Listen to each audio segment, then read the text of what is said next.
God doesn't give us the full detail on the plan that He has for our lives.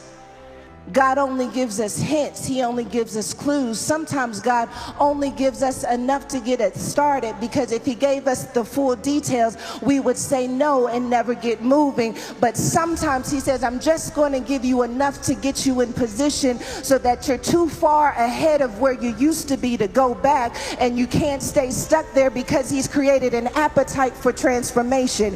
You see, there are some people in this room who are in this room because they have an appetite for transformation. I got a taste of what God could do. I got a taste of what can happen when I let God use me. I got a taste of what could happen when I surrendered myself. And so now I can't go back. Now I'm hanging on every word that proceeds out of His mouth, because every word that proceeds out of His mouth is my instruction for what I need to do next. Oh God, there's somebody in this room, and you're already further out than any member of your family has ever been.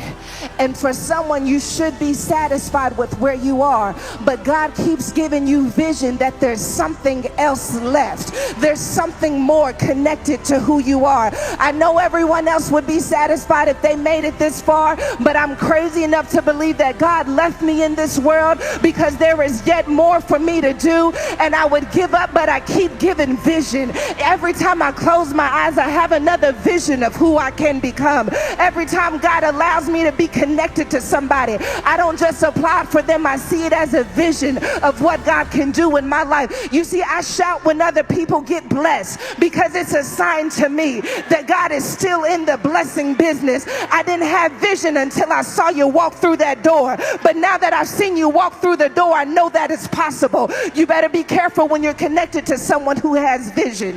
When you're connected to someone who has vision, they start thinking crazy things, and you start saying, how did you see that? Oh, I saw it in my sleep.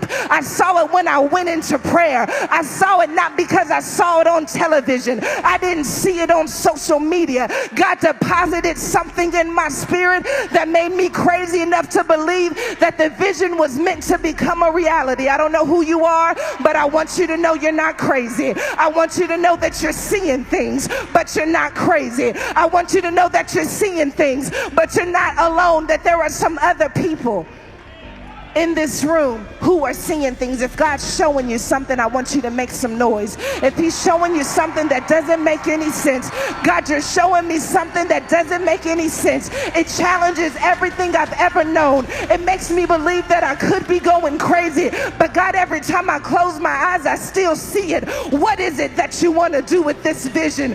What am I that I should have access to what you want to see happen? Oh God, you think it's just a vision. I hear God saying it's access.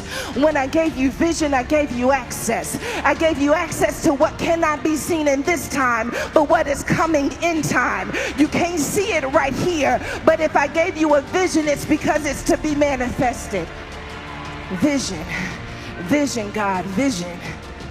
Some people use prayer as their opportunity to let God know His job, roles, and responsibilities. Other people, and sometimes they're the same people depending on the season, use prayer as an opportunity to ask God for His insight. If our prayer is just where we go to let God know what we need, then we miss the opportunity to really be in connection to see what God needs from us. We miss the opportunity to be in connection to receive the insight for what this season is. Because sometimes we're just praying because we want relief from what's happening. But it takes something powerful to say, God, you don't have to relieve me from what's happening if you will give me insight into how to show up into what's happening. See, I must be the only one raising children in this season. I must be the only one trying to break down some chains and some barriers and some strongholds. I must be the only one in this room up against some opposition that is making me want to quit. But when I go into my prayer closet, instead of asking God to back that battle up off of me, I've been learning that my greatest weapon is to say, God, help me to understand what the battle is trying to bring out of me. Help me to understand who I need to be to show up in this marriage. Help me to see who I need to be in order to write this book, in order to build this business, in order to break this generational curse. God, give me insight into why you chose me. Give me insight into why you keep opening these doors. God, give me insight. God, I want to see it the way you see it. I don't want to be so caught up in my hindsight that I can't get insight. I don't want to be so caught up on foresight that I can't get insight. The only thing that matters is now. I know you're worried about yesterday, but yesterday is over. I know you're worried about tomorrow, but tomorrow is not promised. The only thing that matters is right now. So God, who do I need to be in this moment? Who do I need to be right now? I didn't get a chance to be her yesterday, but God, you woke me up this morning. God, what is it that you see about me that I don't see about myself? God, why would you allow me to be up against this giant unless this giant has my name on it? Show me where my stones are. Show me where my slingshot is. Show me where the power is. Show me where the peace is in the middle of the storm. Show me where the joy is in the middle of this grief. God, if you put me in it, you've got insight into how I can show up. Help me see it, God. Help me believe it, God. Help me to rise up to it. Help me to step into it. God, give me insight.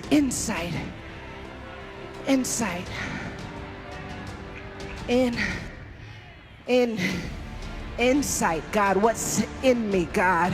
What's in me for what's happening outside of me? What's in me for what you want to do through me, God? What gifts, what talents, what words, what memories, what experience will release your glory? You know why you need insight? Because insight is the clue that releases glory. You know why you need glory? Because the only way that we're going to go up against what's happening in this world is if we get a few crazy people who are willing to release glory. No, I don't look like a glory carrier after all that I've been through, but if I'm still in this earth, God says there's glory connected to your name. So God, show me where the glory is. Show me where you're moving. Show me how you're speaking in this season. Show me.